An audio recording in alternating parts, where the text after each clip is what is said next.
Okay, hello everyone. We are going to start the first chapter of the upper limb, which is pectoral region. We are going to study this chapter under 4 subheadings, that is dermatomes, muscles, fascia, and breast, which is the most important part of this chapter.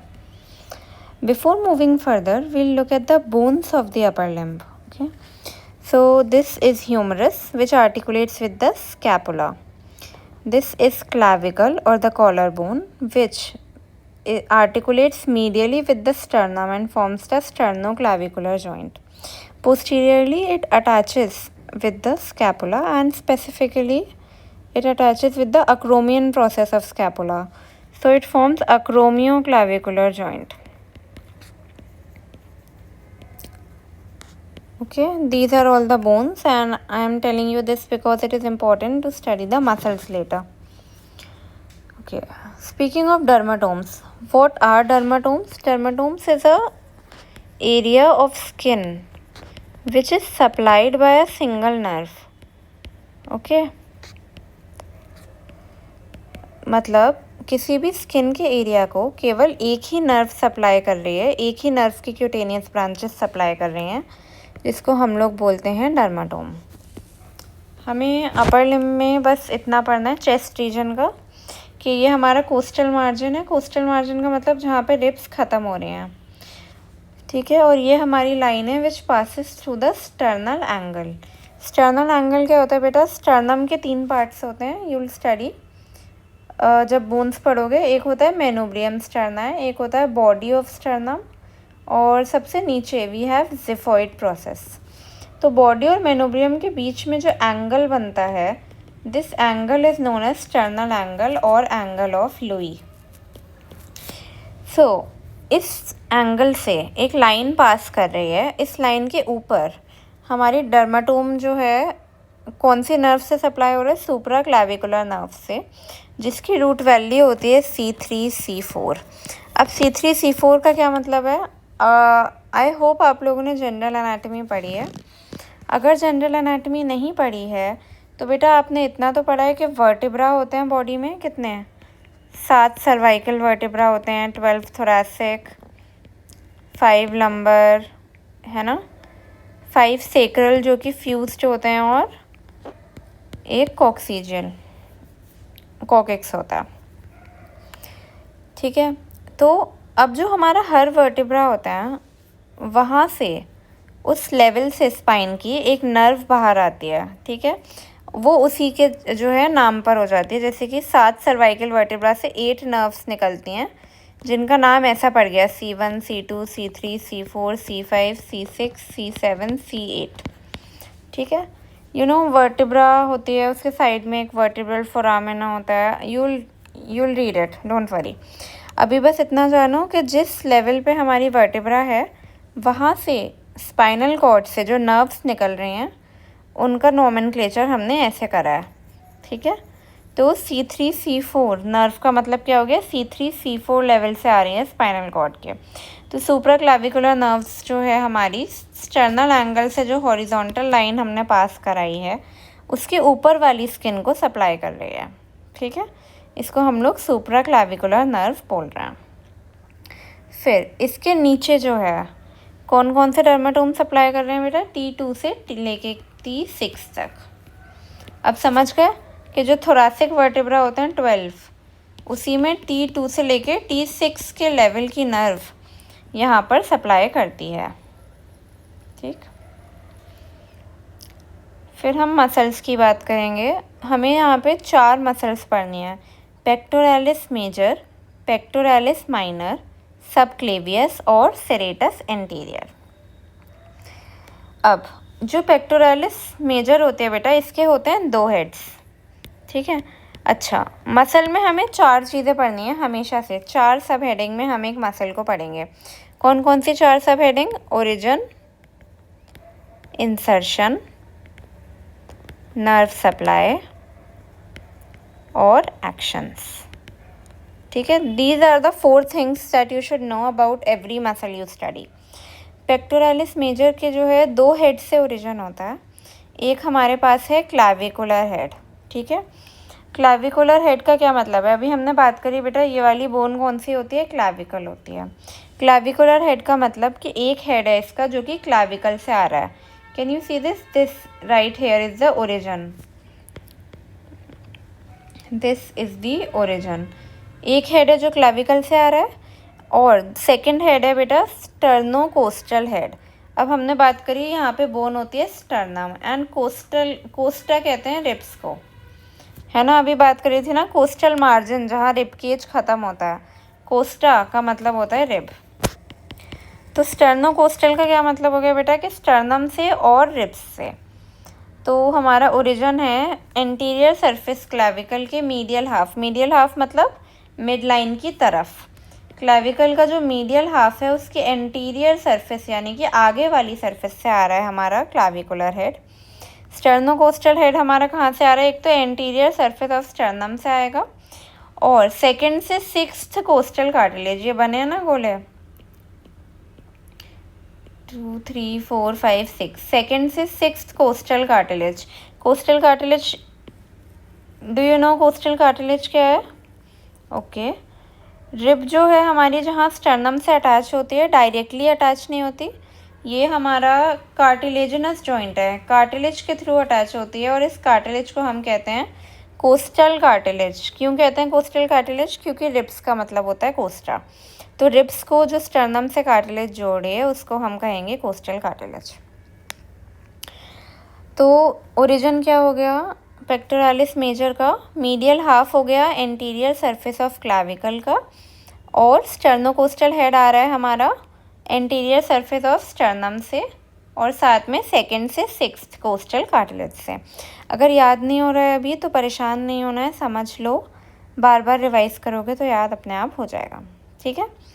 इसका और insertion कहाँ होता है बेटा? ये वाली bone कौन सी होती है? ह्यूमरस होती है, ठीक है। अब जो ह्यूमरस है ना, आप ह्यूमरस बोन के बारे में पढ़ोगे कि ह्यूमरस के पास एक होता है ग्रेटर ट्यूबरकल और एक होता है लेसर ट्यूबरकल, ठीक है। ग्रेटर ट्यूबरकल और लेसर ट्यूबरकल के बीच में यहाँ पे होता है हमारे पास में inter tubercular sulcus. Inter tubercular sulcus का मतलब दो ट्यूबरकल के बीच में जो गड्ढा है जिसे हम कह रहे हैं इंटर ट्यूबरकुलर सल्कस, इसी का एक और नाम होता है बाइसिपेटल ग्रूव, ठीक है।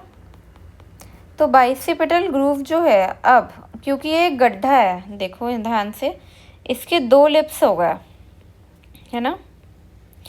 एक इधर है जो कि बाहर की तरफ है, तो ये लैटरल लिप हो गया, ये हमारा मीडियल लिप हो गया। लेटरल लिप पे हमारी आके अटैच होती है पेक्टोरालिस मेजर। वैसे तो ये ह्यूमरस का पार्ट है, बट एक ट्रिक है इसकी, क्या? लेडी बिटवीन टू मेजर, समझ रहे हो? अभी आगे पढ़ोगे आप कि दो मेजर मसल हैं, एक है पेक्टोरालिस मेजर जो लेटरल लिप पे लग रही है, एक होगी टेरेस मेजर जो कि मीडियल लिप पे लगेगी, और इन दोनों के बीच में इस गड्ढे के अंदर लेडी का मतलब हो गया हमारा लेटिसिमस डोर्साई होगी, जो कि हम आगे पढ़ेंगे बैक वाले चैप्टर में। चिंता मत करो, घबराना नहीं है, अगर याद रहता है तो रखो वरना आगे याद हो जाएगा, या जब ह्यूमरस पढ़ोगे तो याद हो जाएगा। लेटिसिमस डोर्साई, ओके, ठीक है। अब नर्व सप्लाई क्या है इसकी? ये जो नर्व्स हैं ये बेटा ब्रेकियल प्लेक्सस से आती हैं। अभी याद कर लो, ब्रेकियल प्लेक्सस हमारा अगला टॉपिक है जो एक्जिला में कवर होगा, तो अगली वीडियो देखोगे तो क्लियर हो जाएगा। अभी याद रखो कि ब्रेकियल प्लेक्सस से आएंगे, ब्रेकियल प्लेक्सस, ठीक है। लेटरल और मीडियल पेक्टोरल नर्व इसे सप्लाई कर रही है। अगर कोई मसल पैरालाइज हो रही है, मतलब उसे सप्लाई करने वाली नर्व डैमेज हो रही है, तो लेटरल और मीडियल पेक्टोरल नर्व अगर डैमेज हो जाए तो पेक्टोरालिस मेजर पैरालाइज हो जाएगी। अब एक्शन क्या होता है? क्लैविकुलर हेड फ्लेक्शन कराता है आर्म का, ठीक है, और स्टर्नोकोस्टल हेड अडक्शन और मीडियल रोटेशन। इसे याद रखने का तरीका क्या होता है बेटा कि ओरिजिन हमेशा, ठीक है, ओरिजिन हमेशा इंसर्शन को अपनी तरफ खींचता है, समझ आया? ओरिजिन हमेशा इंसर्शन को अपनी तरफ खींचेगा। ओरिजिन हो रहा है इसका क्लैविकल से और इधर ये लग रही है, ठीक है। अब अपने आप सोचो ज़रा कि ये ओरिजिन अगर यहाँ पे खींचेगा मसल को तो आर्म का बेटा फ्लेक्शन होगा, ठीक है। और ऐसे ये स्टर्नोकोस्टल हेड इधर को अगर खींचेगा आर्म को तो आर्म का क्या होगा, अडक्शन, यानी कि बॉडी के पास आएगा और साथ में मीडियल रोटेशन होगा। पेक्टोरालिस माइनर, पेक्टोरालिस माइनर का ओरिजिन कहाँ है बेटा, 3rd, 4th, 5th रिब से, ठीक है, 3rd, 4th, 5th रिब से। और कहाँ लगती है ये, कोराकॉइड प्रोसेस ऑफ स्कैपुला। बेटा स्कैपुला के बारे में आप पढ़ेंगे कि स्कैपुला आगे से दिखती है ऐसी, ठीक है, like you will study about scapula. Scapula आगे से ऐसी दिखेगी और ये जो पार्ट होता है ये होता है कोराकॉइड प्रोसेस, जो आगे की तरफ होता है। और साथ ही में जो स्कैपुला को अगर हम पीछे से देखते हैं ना तो वो ऐसी दिखाई देती है हमको, ठीक है, ऐसी। तो इसके पीछे ये होता है स्पाइन ऑफ स्कैपुला और ये होता है अक्रोमियन प्रोसेस। यहीं पे मैंने बताया था कि क्लैविकल आके जुड़ती है और अक्रोमियो क्लैविकुलर जॉइंट बनता है। तो हमारी जो स्कैपुला है उसके कोराकॉइड प्रोसेस पर, ठीक है, हमारी लग रही है पेक्टोरालिस माइनर। अब पेक्टोरालिस आ रहा है इसके भी नाम में, इसकी नर्व सप्लाई है मीडियल और लेटरल पेक्टोरल नर्व। एक्शन क्या है, सेरेटस एंटीरियर, एक और मसल हम अभी अगली पढ़ने वाले हैं, उसकी ये हेल्प कराती है प्रोट्रैक्शन ऑफ स्कैपुला कराने में। अच्छा, अब प्रोट्रैक्शन क्या होता है स्कैपुला का और रिट्रैक्शन क्या होता है। क्या होता है, जब हम अपने शोल्डर्स को पीछे करते हैं और हमारी स्कैपुला पास पास आती है उसको हम लोग बोलते हैं रिट्रैक्शन ऑफ स्कैपुला। और जब हम अपने कंधों को आगे करते हैं और स्कैपुला हमारी दोनों दूर जाती हैं उसको हम कहते हैं प्रोट्रैक्शन। तो पेक्टोरालिस माइनर क्या करेगी, स्कैपुला को आगे की तरफ खींचेगी, उन्हें दूर करेगी, क्योंकि देखो ओरिजिन इंसर्शन को अपनी तरफ खींचेगा, तो हमारा प्रोट्रैक्शन होगा स्कैपुला का, ठीक है। अब सेरेटस एंटीरियर, सेरेटस इंटीरियर बेटा अपर 8 रिब्स से आती है, मतलब ये फर्स्ट रिब हो गई, 2nd, 3rd, 4th, 5th, 6th, 7th, 8th, ये 8 रिब्स से आती है सेरेटस इंटीरियर। और सेरेटस इंटीरियर हमारी अटैच कहाँ होती है, स्कैपुला की कोस्टल सरफेस के मीडियल बॉर्डर पर। जैसे आगे की तरफ अगर हम देखें तो स्कैपुला कैसा है हमारा, एक तो कोस्टल सरफेस क्या हो गई, आगे वाली सरफेस जो रिब की तरफ है। स्कैपुला की 2 सरफेस होती हैं, कोस्टल और डोर्सल। तो डोर्सल वाली जो पीछे की तरफ है और कोस्टल वाली जो सरफेस है वो रिब्स की तरफ। ये कोस्टल सरफेस हो गई स्कैपुला की। स्कैपुला की जो कोस्टल सरफेस है बेटा उसका भी मीडियल बॉर्डर, यानी कि जो मिड लाइन की तरफ जो बॉर्डर है हमारा, ठीक है, ये वाला बॉर्डर यहाँ पे आके लगती है सेरेटस एंटीरियर। तो अब अपने आप सोचो कि मान लो ये हमारी स्कैपुला है ऐसी, यहाँ पे लग गई सेरेटस एंटीरियर और यहाँ से आ रहे थे इसके फाइबर, है ना, तो मूवमेंट कैसा होगा, ऐसा, ये भी इधर ही को खींचेगी ना स्कैपुला को, तो ये भी क्या कराएगी, प्रोट्रैक्शन कराएगी स्कैपुला का। और हमने ऊपर देखा पेक्टोरालिस माइनर इस प्रोट्रैक्शन में क्या करती है, मदद करती है, ठीक है। इसकी नर्व सप्लाई है लॉन्ग थोरैसिक नर्व, या फिर इसको कहते हैं नर्व टू सेरेटस एंटीरियर। पढ़ोगे अभी ब्रेकियल प्लेक्सस में, कोई चिंता करने की कोई बात नहीं है। अब क्योंकि ये स्कैपुला का प्रोट्रैक्शन करा रही है तो इसको कहते हैं बॉक्सर्स मसल। अपने आप सोचो अगर हमें बॉक्सिंग करनी है तो स्कैपुला को दूर दूर लाना पड़ेगा। अब एक चीज़ होती है विंजिंग ऑफ स्कैपुला। क्या होता है, अगर लॉन्ग थोरैसिक नर्व में इंजरी हुई तो क्या हो जाएगा, सेरेटस एंटीरियर हो जाएगी पैरालाइज। तो क्या होगा कि एक तो वीक प्रोट्रैक्शन होगा और साथ में सेरेटस एंटीरियर जहाँ लगी थी इन्फीरियर एंगल पे और मीडियल बॉर्डर पे, यहाँ लगी थी सेरेटस एंटीरियर, ये चीज़ क्या हो जाएगी, प्रोमिनेंट, ठीक है, बहुत ज़्यादा क्लियरली दिखेगी, स्पेशली तब जब इंसान धक्का दे रहा है दीवार को, ओके। फिर सबक्लेवियस, सबक्लेवियस हमारी फर्स्ट रिब से निकलती है, ठीक है, और कहाँ जाती है ये फर्स्ट रिब से निकल के, क्लैविकल की इन्फीरियर, सबक्लेवियस का मतलब क्या हो गया बेटा, क्लैविकल के नीचे, सबक्लेवियन, तो इन्फीरियर सरफेस ऑफ क्लैविकल पे लगेगी।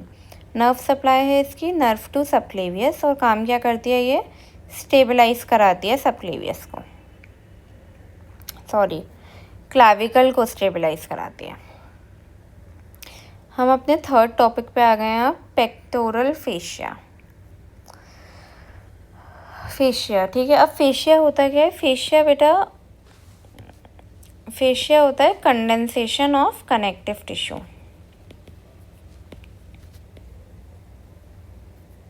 ठीक है। कंडेंसेशन होता है कनेक्टिव टिश्यू का। क्या होता है कि मसल होती है और मसल के ऊपर हमारी एक फेशिया पड़ी हुई होती है। देखो स्किन होती है, स्किन के नीचे होती है सुपरफिशियल फेशिया, ठीक। उसके नीचे हमारी जो है मसल्स होती हैं, उसके भी नीचे हमारी डीप फेशिया हो सकती है या नहीं भी हो सकती है, फिलहाल इतना तो होता ही है, ठीक है। अब पेक्टोरल फेशिया, आपको पता चल रहा है फेशिया हमेशा मसल के ऊपर होगी, तो पेक्टोरल फेशिया हमारी पेक्टोरालिस मेजर मसल के ऊपर है। देखो अगर हम साइड से देखें ना, तो ये है हमारी पेक मेजर, ये वाली मसल। कैसे पहचाना ये पेक्टोरालिस मेजर है, देखो ये क्लैविकल से आ रही है, पेक्टोरालिस मेजर का ये क्लैविकुलर हेड सा क्लैविकल से आ रही है और नीचे जो है एक्सटेंड कर रही है क्लैविकल से ऐसे आगे की तरफ, ठीक है। तो ये हमारी पेक्टोरालिस मेजर है, और इसको जो ये ग्रीन कलर से कवर कर रही है वो हमारी पेक्टोरल फेशिया है। तो पेक्टोरल फेशिया अगर हमें देखनी है तो सुपीरियरली लगी है, क्लैविकल से लगी हुई है, इन्फीरियरली ये हमारी एंटीरियर एब्डोमिनल वॉल की फेशिया। देखो पेक्टोरालिस मेजर हमारी कहाँ की मसल है, चेस्ट की है, ठीक है। अब चेस्ट के नीचे क्या स्टार्ट हो जाता है, एब्डो। तो जो एब्डोमेन की एंटीरियर वॉल होती है ना बेटा, उसकी भी फेशिया होती है। तो नीचे की तरफ अगर हम देखें तो जो पेक्टोरल फेशिया है वो कंटिन्यू कर जाती है एंटीरियर एब्डोमिनल वॉल की फेशिया से। अब सुपेरोलेटरली डेल्टॉइड फेशिया से, सुपेरोलेटरल का क्या मतलब हो गया कि ऊपर की तरफ और लैटरली। अब यहाँ पे हमारा शोल्डर है, शोल्डर की एक बहुत इंपॉर्टेंट मसल होती है डेल्टॉइड, तो डेल्टॉइड की फेशिया से सुपेरोलेटरली जाती है, डेल्टॉइड की फेशिया से मर्ज कर जाती है। और इन्फेरोलेटरली हमने पढ़ा ये एक्सिलरी फेशिया से। अब एक्सिला हम पढ़ेंगे, लेकिन एक्सिला हम कहते किसको हैं, आर्मपिट को। तो अगर हम इन्फीरोलेटरली देखें ना, तो ये आर्मपिट की जो फेशिया है वहाँ से जो है कंटिन्यूअस है। अब पेक्टोरल फेशिया से भी ज़्यादा इम्पॉर्टेंट है क्लैवी पेक्टोरल फेशिया, और इस पर अक्सर शॉर्ट नोट आता है। देखो अब पेक्टोरल फेशिया पेक मेजर के ऊपर प्रेजेंट थी, पेक मेजर के नीचे हमारी जो फेशिया प्रेजेंट है दैट इज़ क्लेवी पेक्टोरल फेशिया। अगर हम इसका वर्टिकल एक्सटेंट की बात करें तो वो कहाँ से कहाँ तक जा रहा है बेटा, देखो ये भी आ तो क्लेविकल से ही रही है, इसका नाम ही है क्लेवी पेक्टोरल, क्लेविकल से आ रही है और नीचे ये भी जा रही है एक्सिलरी फेशिया तक। इसका जो अपर पार्ट है, ये अपर पार्ट यहाँ ध्यान से देखो कि ये अपर पार्ट हमारा दो लैमिना में डिवाइड कर गया। एक लैमिना होता है सुपरफिशियल और एक होता है डीप। जो सुपरफिशियल लैमिना है वो तो क्लैविकल पर ही लग जाता है, और जो डीप लैमिना होता है वो कंटिन्यूअस है investing layer of deep cervical fascia से। ये क्या होती है अभी याद करने की ज़रूरत नहीं है, ये हेड एंड नेक का पार्ट है। लेकिन आपको अभी इतना याद रखना है कि क्लेवी पेक्टोरल फेशिया जो है अपर पार्ट में दो लेयर में बटी हुई होती है, और ये दो लेयर में बटी क्यों है, क्योंकि इसको सबक्लेवियस को अपने अंदर समेटना है। अब इसका जो एंटीरियर लमाइना होता है वो क्लैविकल से लग जाता है, ठीक है, जो आगे वाला लमाइना है क्लैविकल से। पोस्टीरियर लमाइना हमारा कंटिन्यूअस है investing layer of deep cervical fascia से। ये तो हमने अपर पार्ट की बात करी है। अगर हम नीचे आए तो ये एक और बार स्प्लिट करके क्या अपने अंदर रखेगी, पेक माइनर को भी एनक्लोज कर लेगी, और फिर लास्ट में क्या करेगी, ये एक्सिलरी फेशिया से अटैच हो जाएगी, किसके थ्रू, इसके थ्रू। और ये जो होता है बेटा इसी को कहते हैं सस्पेंसरी लिगामेंट ऑफ एक्सेला। ठीक है, इसको कहते हैं सस्पेंसरी लिगामेंट ऑफ एक्जिला। फिर हम देखें कि मीडियली ये अटैच होती है फर्स्ट रिब से और कोस्टोक्लाविकुलर लिगामेंट। देखो पेक्टोरालिस मेजर जो मसल है उसके नीचे है, ये क्लाविकल से है यहाँ पर, और यहाँ पर फिर लिगामेंट कौन सा है, कोस्टोक्लाविकुलर लिगामेंट। कोस्टो का मतलब क्या होता है बेटा, रिब, ठीक है, कोस्टो का मतलब होता है रिब। हमारी जो फर्स्ट वाली रिब हो गई और क्लाविकल हो गया, तो कोस्टोक्लाविकुलर इसको अटैच करता है एक दूसरे के साथ, कोस्टोक्लाविकुलर लिगामेंट।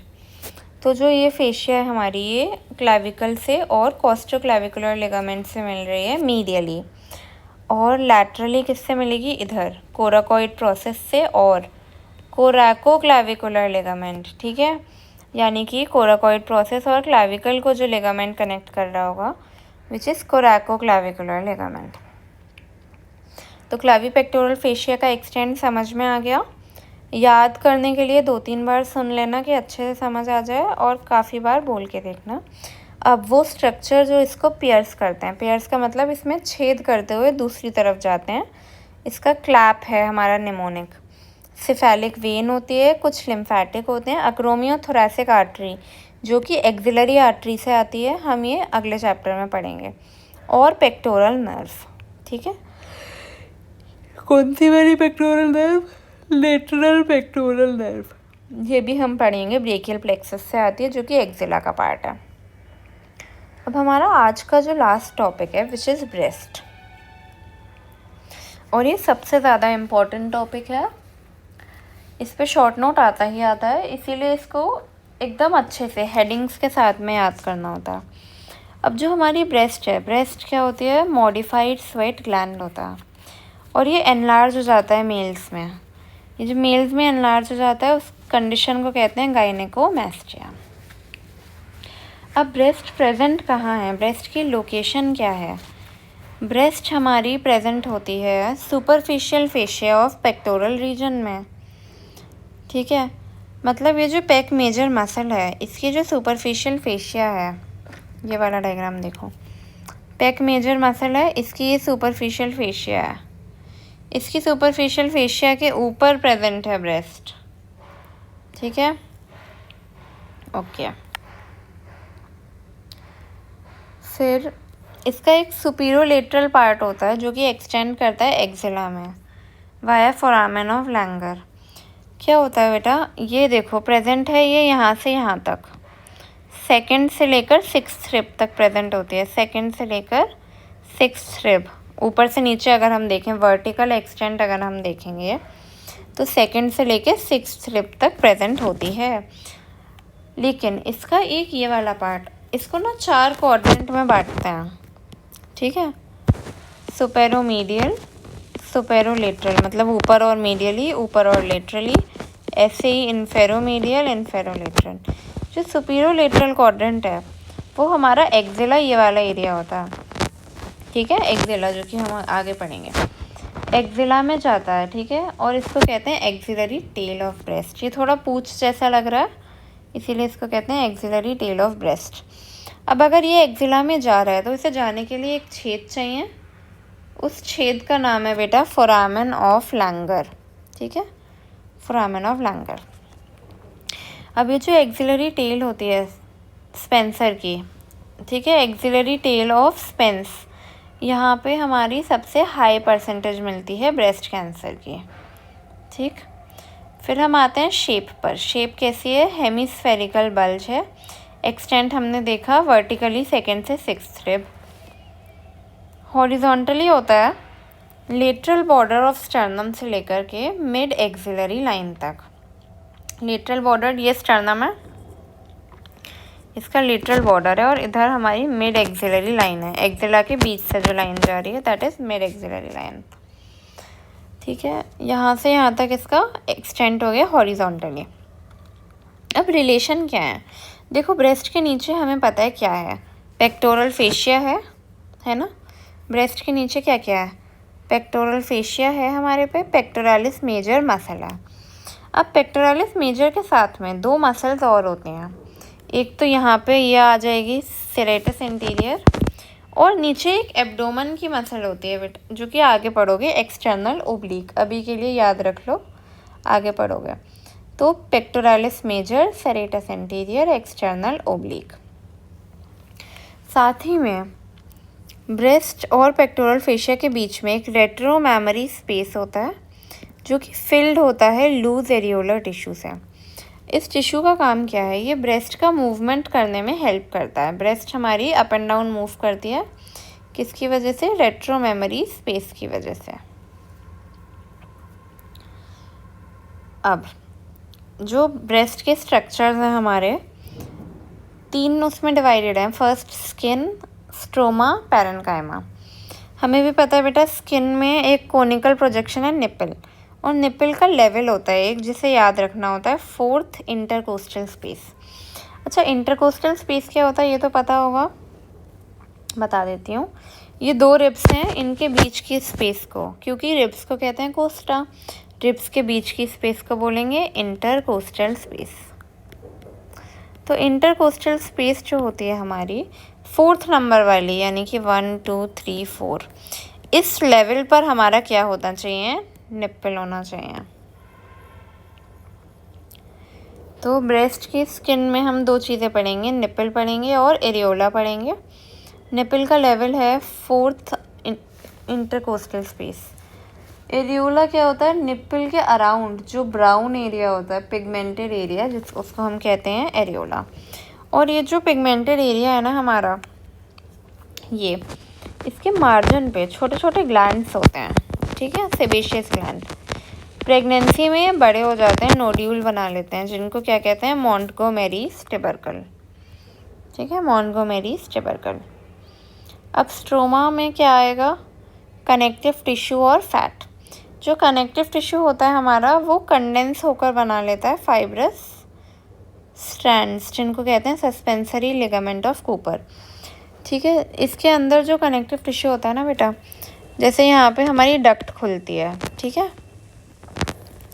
डक्ट और डर्मिस। डक्ट को किससे कनेक्ट करता है? डर्मिस से। डर्मिस क्या होते हैं? स्किन की लेयर से। कौन? Suspensory ligament of Cooper. जो हमारी लूज एरियोलर टिश्यू है वो कंडेंस होके लिगामेंट बनाता है, सस्पेंसरी लिगामेंट ऑफ कूपर। और ये जो लिगामेंट होते हैं, ये लगे कैसे होते हैं? रेडियल फैशन में। अब इनका काम क्या होगा? ये ऐसे क्यों है? ये ब्रेस्ट का बल्ज मेंटेन करके रखते हैं, ठीक है। ब्रेस्ट हमारी आगे उभरी हुई है ना, इस बल्ज को मेंटेन करते हैं कौन? Suspensory ligament of Cooper. अब जो पैरेन्काइमा, पैरेन्काइमा का क्या मतलब होता है? ग्लैंडुलर टिश्यू, जो कि बहुत सारे लोब्स में बटा हुआ है, 15 से 20। और लोब जो होते हैं हमारे, जैसे ये एक लोब का डायग्राम है, इसी लोब में बहुत सारे लोब्यूल्स हैं, ठीक है। ब्रेस्ट में हमने 3 चीज़ें पढ़ी हैं, स्किन, स्ट्रोमा, पैरेन्काइमा। स्किन में हमने निप्पल पढ़ा, जो कि एक कोनिकल प्रोजेक्शन है हमारा 4th इंटरकोस्टल स्पेस में। एरियोला पढ़ा, जो उसके अराउंड डार्क कलर का एरिया होता है। और हमने क्या पढ़े? मोंटगोमेरीज ट्यूबरकल, जो कि सेबेशियस ग्लैंड होते हैं उसके मार्जिन पे एरियोला के। फिर हमने स्ट्रोमा की थोड़ी सी बात करी कि स्ट्रोमा में जो है क्या क्या आता है हमारा? कनेक्टिव टिश्यू और फैट। और ये कनेक्टिव टिश्यू क्या करता है? कंडेंस होकर हमारा रेडियल फाइबर्स बना देता है, ठीक है। जैसे यहाँ पे हमारी डक्ट होगी, लेक्टिफेरस डक्ट्स होती हैं, अभी पढ़ेंगे, ठीक है। तो इसको जो है डर्मिस से कनेक्ट करते हैं, suspensory ligament of Cooper. Radial fashion में लगे होंगे, और ये देखो इस डायरेक्शन में जा रहे हैं। क्या कर रहे हैं? ब्रेस्ट को खींच के रख रहे हैं, ब्रेस्ट की प्रोट्यूबरेंस को मेंटेन करते हैं, ठीक है। फिर लास्ट पैरेन्काइमा। पैरेन्काइमा यानी कि हम ग्लैंड्यूलर टिश्यू की बात कर रहे हैं। ग्लैंड पता है क्या होता है? कोई भी ऑर्गन जो कि सिक्रीशन करता है।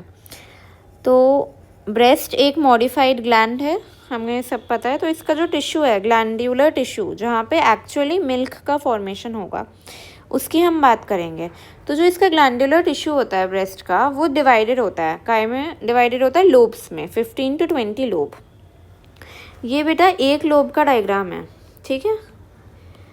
ये एक पूरा लोब है और ये लोब क्या होता है, लोब्यूल्स में बटे हुए होते हैं। देखो ये एक पूरा लोब, ये लोब यहाँ पे ऐसे करके लोब्यूल्स में बटा हुआ है और यही लोब्यूल से फिर आगे क्या है, एसएन आए। ये जो छोटे छोटे सेल्स हैं ये हमारे मिल्क प्रोड्यूस कराएंगे। ठीक है, अब जो हमारा मिल्क आएगा क्या होगा, उसका एसएनआई में बना, लोब्यूल में गया, लोब में गया, फिर हमारा इधर आएगा डक्ट में। अब ये जो डक्ट होती है इसको बोलते हैं लैक्टिफेरस डक्ट। लैक्टिफेरस डक्ट यहाँ ख़त्म होने से पहले एक स्वेलिंग बनाती है जिसको कहते हैं लैक्टिफेरस साइनस। और यहाँ पे क्या होता है, हमारा मिल्क इकट्ठा रहता है। जैसे मिल्क बन रहा है और बेबी हर टाइम तो फीड कर नहीं रहा, तो यहाँ पे हमारा वो मिल्क जो है वो स्टोर हो जाएगा। ठीक है, और ये लैक्टिफेरस डक्ट फाइनली ओपन कहाँ होती है, निपल में ओपन होती है। फिर हम बात करें आर्टीरियल सप्लाई की।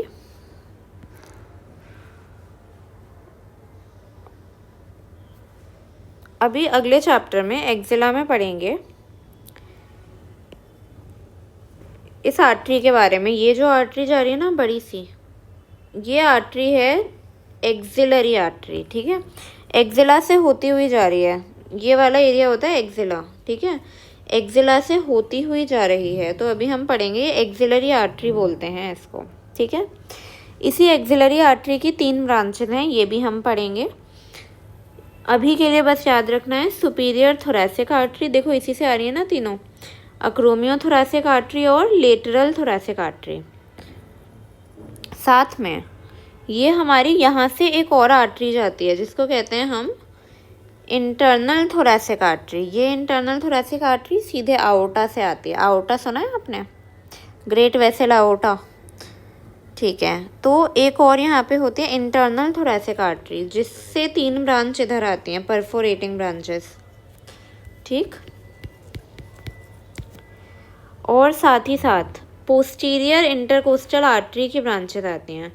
इंटरकोस्टल आर्टरी क्या होगा बेटा, इंटरकोस्टल स्पेस समझाया था मैंने, 2 रिब्स के बीच का जो स्पेस होता है वहीं पे 2 आर्टरीज भी आर्टरी रन करती है, वो होती है पोस्टीरियर इंटरकोस्टल आर्टरी। ठीक है, तो उसकी ब्रांचेस आती हैं। तो मेजरली क्या है कि 3 आर्टरी सप्लाई करती हैं ब्रेस्ट को। कौन सी 3 आर्टरी करेंगी, internal thoracic artery, axillary artery, posterior intercostal artery. ठीक है, इंटरनल थोरैसिक आर्टरी की ये रही और एक्सिलरी आर्टरी ये रही। एक्सिलरी आर्टरी की भी 3 ब्रांचेस करती हैं। कौन कौन सी 3 ब्रांचेस, सुपीरियर थोरैसिक, अक्रोमियो थोरैसिक और लेटरल थोरैसिक। ठीक है, ओके। वेनस ड्रेनेज, ज़्यादातर केसेस में यही देखोगे कि जो सी आर्टरी होती है वही सी वेन होती है। जैसे किडनी में होती है ना रीनल आर्टरी, रीनल वेन, वैसे अब यहाँ पे axillary vein, internal thoracic vein और posterior intercostal vein. Nerve supply 2nd to 6th intercostal nerve.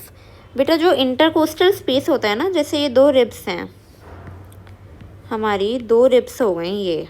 ठीक है, अब इनके बीच की जो स्पेस है वो क्या है, इंटरकोस्टल स्पेस है ना। ये जो इंटरकोस्टल स्पेस है इसमें क्या क्या चीज़ें होती हैं, एक तो हमारे पास होते हैं इंटरकोस्टल मसल्स। ठीक है, मसल, एक हमारे पास होती है इंटरकोस्टल आर्टरी, एक हमारे पास होती है इंटरकोस्टल वेन और एक हमारे पास होती है इंटरकोस्टल नर्व। ठीक है, अब ब्रेस्ट का एक्सटेंड कहाँ से कहाँ तक होता है बच्चे, 2nd to 6th रिब।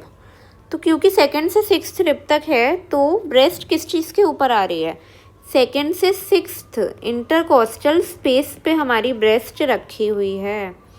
तो क्योंकि वो 2nd to 6th intercostal space में रखी है तो 2nd to 6th intercostal nerve उसको सप्लाई कर रही हैं।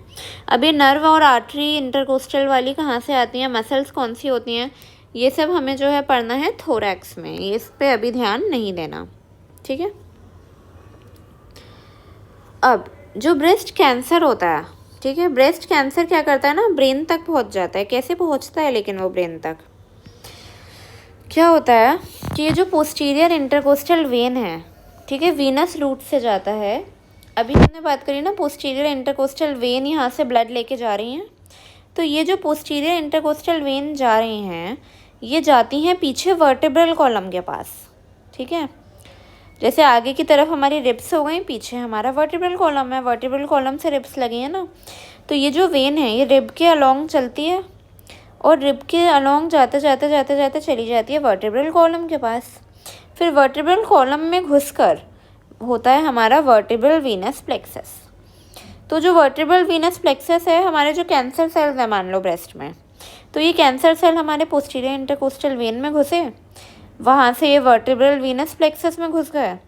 इसके बाद क्या होता है और इंटरेस्टिंग, ये हम पढ़ेंगे उसमें हेड एंड नेक में, बट और इंटरेस्टिंग है ये कि अब जो वर्टिब्रल वीनस प्लेक्सस है वो ऊपर जाता है कहाँ पे, ब्रेन के पास, ठीक है। तो जो ब्रेन है, ब्रेन को जो वो होता है स्कल, उसको क्या कहते हैं, क्रेनियम, सुना है क्रेनियम, बोनी बॉक्स पढ़ा होगा, अभी नीट दे के आ रहे हो, cranium is the bony box. तो क्रेनियम के अंदर intra cranial dural venous sinus, क्योंकि हमारी जो वर्टिब्रल कॉलम है उसके अंदर क्या होती है बेटा, स्पाइनल कॉर्ड होती है। स्पाइनल कॉर्ड किससे कंटिन्यू होती है, मेड्यूला से, और मेड्यूला के ऊपर क्या है, ब्रेन। तो जो हमारे कैंसर सेल्स हैं वो वर्टिब्रल वीनस प्लेक्सस में घुसे, वहाँ से intra cranial dural venous sinus में गए, यानी कि ब्रेन के वीनस जो है चैनल में गए, वहाँ से फिर ब्रेन तक चला गया हमारा ब्रेस्ट कैंसर, ठीक है। अब ये बहुत बहुत बहुत इम्पॉर्टेंट है, लिम्फेटिक ड्रेनेज ऑफ ब्रेस्ट। तुम्हारे फर्स्ट टर्मिनल के पेपर में ये ज़रूर आएगा, ज़रूर, ठीक है। ऐसा कोई एग्ज़ाम नहीं जाता जहाँ पे ये क्वेश्चन नहीं आता, ठीक है। अब लिम्फ नोड्स जो होते हैं ना बेटा, पहले पता है लिम्फ नोड्स क्या करते हैं, लिम्फ कनेक्ट करते हैं। मैं अज्यूम कर रही हूँ आप नीट दे के आए हैं, तो लिम्फ क्या होता है ये आपको पता होगा, ठीक है। लिम्फ नोड की खास बात क्या होती है ना, कि लिम्फ नोड हमारे अलोंग आर्टरी या वेन सिचुएटेड है, मतलब कोई ना कोई ब्लड वेसल होनी चाहिए, उसी के पास में ये होते हैं। अब मैंने तुम्हें क्या बताया था, यहाँ से जाती है इंटरनल थोरैसिक आर्टरी, जाती है। ये जो इंटरनल थोरैसिक आर्टरी है इसी का दूसरा नाम होता है इंटरनल मैमरी आर्टरी। तो यहाँ के जो नोड्स हैं बेटा उन्हें कहते हैं हम इंटरनल मैमरी नोड्स। इसका डायग्राम भी आना चाहिए बहुत अच्छे से, ठीक है। इन्हें हम कहते हैं इंटरनल मैमरी नोड्स, ठीक है। अभी जो इंटरनल मैमरी नोड्स हो गए इधर, अब देखो यहाँ पे बेटा कौन सी आर्टरी आ रही थी, पोस्टीरियर इंटरकोस्टल आर्टरी आ रही थी। तो यहाँ पे क्या है, तुम्हारे पोस्टीरियर इंटरकोस्टल नोड है, ठीक। देखो यहाँ पे क्या आ रही थी, एक्सिलरी आर्टरी। अब जो एक्सिलरी लिम्फ नोड है ये भी हम एक्जिला में भी पढ़ेंगे, यहाँ भी पढ़ सकते हैं। बहुत सारे हैं क्योंकि इसकी बहुत सारी ब्रांचेस जा रही थी ना, ऐसे ऐसे ऐसे। तो जो एक्सिलरी नोड्स हैं वो 5 होते हैं। एक तो एपिकल जो यहाँ सबसे ऊपर है, ये सेंट्रल बीच में है, ये देखो एक्जिला ना, ये आर्मपिट को कहते हैं, ये आर्मपिट वाला रीजन हमारा एक्जिला होता है। तो जो बीच में है वो सेंट्रल हो गया, जो लैटरली आ रहा है वो लैटरल हो गया, जो एंटीरियरली है वो एंटीरियर है, और ये हमारा पोस्टीरियर है,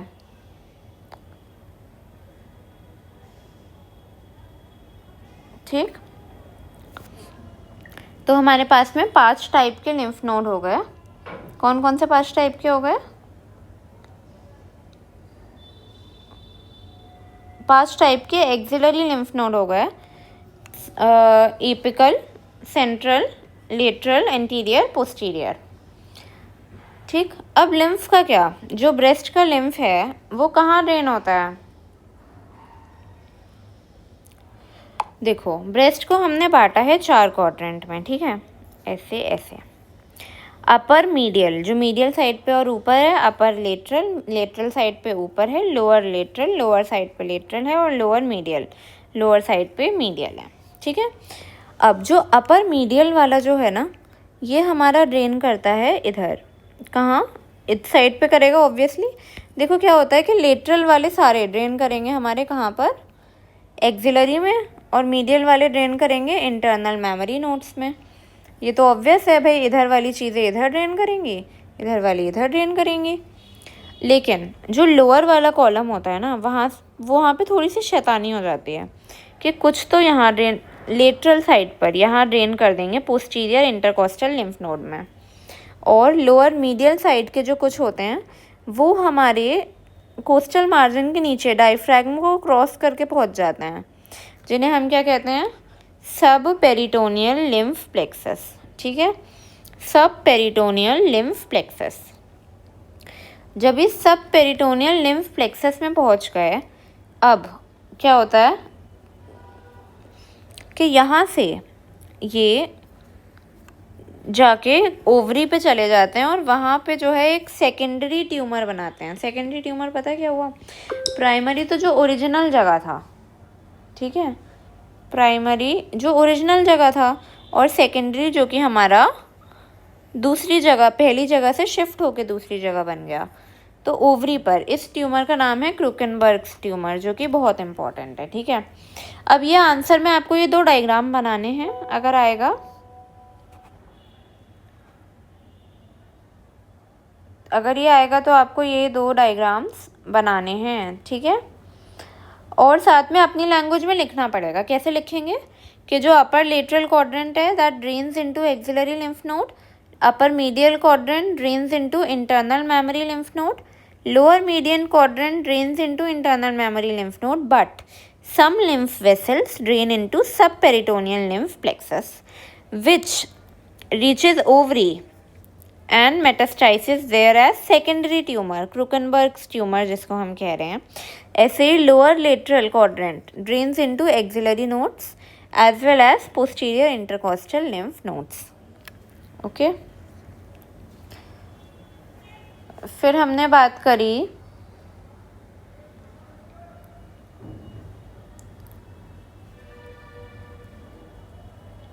एक सेकेंड,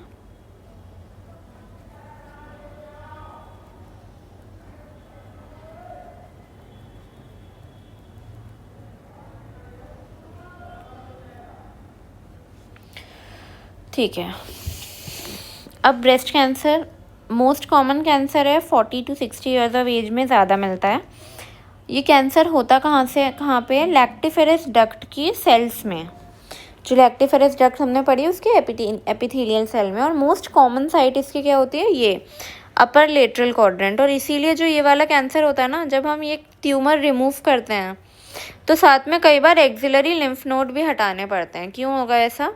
क्योंकि यहाँ से यहाँ पे स्प्रेड हो जाता है कैंसर, और आसान है होना। एक तो ये भी है कि ये इसे क्या कह रहे थे? Axillary tail of Spence. ये एक्सिला में ही घुसी हुई है बिल्कुल, तो कैंसर का एक्सिला तक जाना भी बहुत इजी है। ठीक है, अब लिम्फ के थ्रू हमारे कैंसर सेल्स कहाँ गए थे? यहाँ से सबपेरिटोनियल लिम्फ प्लेक्सस में, वहाँ से ये गए हमारे ओवरी पे। चलो, अब हमारे 5 फीचर्स होते हैं इसके ब्रेस्ट कैंसर के। एक हमारा painless hard lump. Breast cancer में पेन नहीं पता चलता, पेनलेस हार्ड लंप होता है। जो हमारी ब्रेस्ट होती है वो फिक्स और इमोबाइल हो जाती है और स्किन रिट्रैक्ट कर जाती है। अब क्या बात करी थी हमने कि जो ब्रेस्ट है उसका जो प्रोट्रूबरेंस है, प्रोट्रूबरेंस समझते हो? उसके जो कर्वीनेस है ऐसे, इसको कौन मेंटेन करके रखता है? Suspensory ligaments of Cooper. ठीक है, अब सस्पेंसरी लिगामेंट ऑफ कूपर का इन्फिल्ट्रेशन हो गया। कैंसर होता क्या है बेटा? सेल्स होते हैं जो अनकंट्रोलेबली प्रोलिफरेट कर रहे होते हैं, मतलब अनकंट्रोलेबल तरीके से मल्टीप्लाई। तो बहुत सारे सेल्स जो है गुच्छों की तरह सस्पेंसरी लिगामेंट्स पर इकट्ठे हो गए। जब ऐसा हुआ तो सस्पेंसरी लिगामेंट कस के अपना काम नहीं कर पा रहे, तो ब्रेस्ट हमारी कैसी हो गई? एक ही जगह पे फिक्स्ड हो गई और इमोबाइल हो गई। अब वो मूव नहीं कर पा रही है। स्किन का रिट्रैक्शन हो गया, रिट्रैक्शन ऑफ निपल। अब निपल में बेटा कौन खुलता है? Lactiferous duct. अगर लैक्टिफेरस डक्ट में भी सेल्स इकट्ठे हो गए हैं, फिब्रोसिस हो गया है, तो निपल का भी रिट्रैक्शन हो जाता है। अब एक और बहुत कैरेक्टरिस्टिक फीचर इसका, प्यूदी ऑरेंज अपीयरेंस या ऑरेंज पील अपीयरेंस। जैसे ऑरेंज देखा है तुम लोगों ने?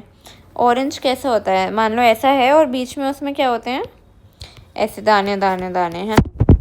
तो क्या होता है कि जो हमारे हेयर फॉलिकल्स हैं ब्रेस्ट के, वो क्या करते हैं? वो भी रिट्रैक्ट कर जाते हैं। रिट्रैक्ट समझ रहे हो? अंदर घुस जाते हैं। क्यों? क्योंकि लिम्फेटिक्स का भी ऑब्स्ट्रक्शन हो गया। तो वो एकदम ऑरेंज के छिलके जैसा जो है वो देता है कि मतलब ऐसे छिलका और उसके बीच में छोटे छोटे छेद छेद पोर पोर पोर ऐसा वाला अपीयरेंस देता है। तो ये 5 फीचर्स हैं, ये भी आने चाहिए, ठीक है। ब्रेस्ट कैंसर और लिम्फेटिक ड्रेनेज बहुत इंपॉर्टेंट है। लिम्फेटिक ड्रेनेज भी क्यों इंपॉर्टेंट है, क्या लगता है? इसलिए क्योंकि उससे कैंसर स्प्रेड हो रहा है। अब सेरेटस इंटीरियर की अगर हम, हाँ सेरेटस इंटीरियर का बेटा डायग्राम रह गया था। अगर आपको समझ ना आया हो कि सेरेटस इंटीरियर जो है कैसी थी, तो एक और बार से देख लो ज़रा, ठीक है। अपर 8 रिब्स 1 2 3 4 5 6 7 8 रिब्स से आती हैं ये डिजिटेशन, ठीक है। और ये लग कहाँ रही है? स्कैपुला की कौन सी सरफेस है बेटा? इस वाली सरफेस को कहते हैं कोस्टल सरफेस, यानी कि रिब्स की तरफ वाली सरफेस। कोस्टल सरफेस में भी कहाँ? मीडियल बॉर्डर पे लग रही है, ठीक है। तो ये ओरिजिन और इंसर्शन हो गया इसका, ठीक है। अब हमारा ये चैप्टर ख़त्म हुआ।